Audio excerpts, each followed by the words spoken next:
name is Vicki. First, I'd like to thank CCAC for hosting this tonight. It's great to get together like this and everybody's views. I have 3 kids. Actually, let me start back. Charles County Public Schools has some really great people working in special education. I have 3 kids who attend Charles County Public Schools at Matula. 2 of them have been on IEPs. I've had the privilege of working with Miss Itza and Linda Steffens over at the Gwen Center, and through my son and daughter, and they've both been on IEPs for speech, and the improvement has been dramatic since we first started. So some observations I made as I was thinking about this was, for my son at 2, we had him first evaluated for speech. He really wasn't speaking much at all. What he did say, it was the same sound for pretty much every word. Luckily, I had taught him some of the baby signs, so that helped with my frustration and his a little bit, just to be able to know what he needed. With Miss Itza's speech box and Linda Steffens' articulation songs, he started speaking in full-on sentences. So we never had that word-by-word kind of thing. It was just like the switch turned on, everything was in there, and the special educators were able to get it out of his head. For my daughter, she was in kindergarten, and she was in one of the mainstream kindergarten classes that merged with the MIT, the multiple intensities training or teaching group, a couple times or several times a week. And she had an MIT buddy that she helped out.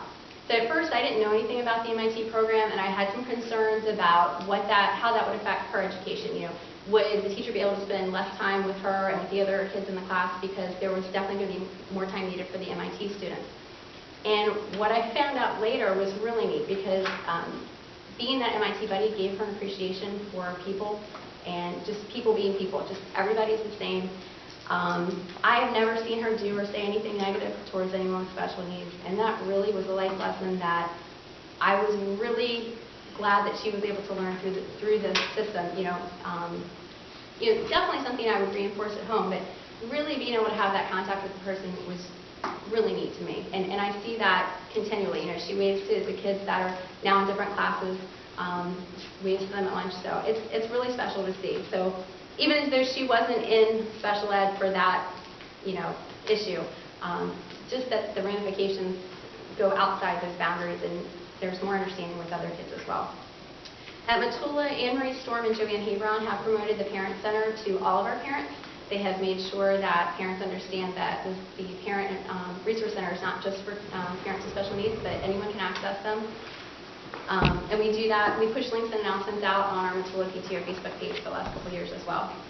Now, some concerns that I have, and I'm giving this to you from the parent standpoint. Sitting in the IEP meetings, it seemed like sometimes they seemed rushed, and there's a lot of clinical jargon that I didn't understand. I tried to stay on top of stuff, but I wasn't in this world every day. So I did have a difficult time at first kind of sorting through the verbiage. With my son and with my daughter, getting off an IEP for speech, they were both doing well in their class, but they still hadn't fixed all the articulation issues with the speech. So what I was told was, had they been doing worse in class, they would have been able to stay on their speech IEP. So my thought is, you know, don't we want to celebrate the fact that the kids are able to improve their speech through therapy, plus do better in school? You know, I almost found myself wishing that, you know, they had been getting C's, you know, in some of their language and reading stuff, just to be able to really bang out the articulation stuff, because we really were making progress, and I feel like it kind of stopped right there. So that might be an issue with, we were talking about individualized, taking everything on a case-by-case basis. For testing, I know of one parent that would like to have their special needs child exempted from the ALT MSA test. Now, I do not pretend to know anything about the testing that's involved with special education. I don't know if that's even an option. I know they were told that it wasn't. But they have a child that's severely cognitively impaired. So every time that the child takes the test and they get the results, it's just a stark reminder of the fact that their child, you know, will face these challenges daily. They don't see what the benefit is to getting that testing. Multi-grade level EA classrooms for the emotional adjustment program. In Matula, we had one teacher last year who was teaching 2nd, 3rd, 4th, and 5th students all in one classroom. And granted, she had 1 or 2 for each grade, but in a year that you're having a new curriculum spread out across the whole system, it had to have been overwhelming for her. It looked overwhelming from where I was standing. So I can see maybe a 2 and 3 combination or a 4 and 5. I don't know that we had enough teachers to do that or anything, but from what I understand, the class did well, and I believe she received an award last year as well at your CCAC awards. What I've gained from the special education program is I have been able to communicate with my children because of the services that my kids have received. I have learned how to be an advocate for my children and how to ask for help, which was hard to do at first when you know nothing about special education. I have children now who have a bright start for their future because of the success that they have been able to build upon through the special education system. And I have children who have learned compassion for others. Now, some suggestions that I might have for going forward is to continue to promote the Parent Center via monthly principal newsletters, to continue to encourage parents to advocate for their children. Like you were just talking about sharing news and information about workshops. I think that's great. I think it's a good idea to get parents to kind of turn the key on and really be invested in their kids' education. And I don't know, have any of you ever attended the PAC meetings, the Parent Advisory Committee meetings? Have you guys ever worked with the PAC group at all? Okay, that might be something that we could work on as well.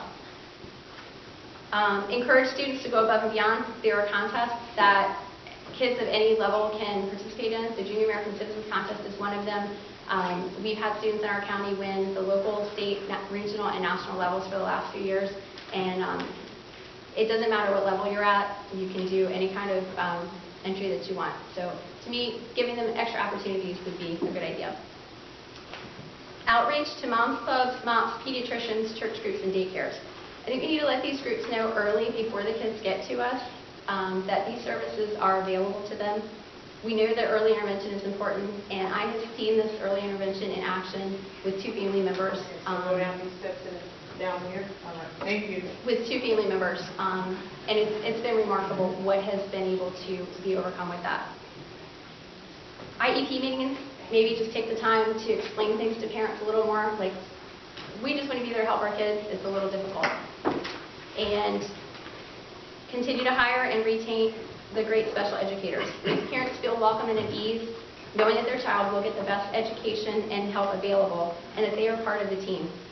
It's hard to cross that threshold to get help sometimes, and it was hard for me, but I'm sure that my kids are better for it because of the work done by the members of the special education department in Charles County Public Schools.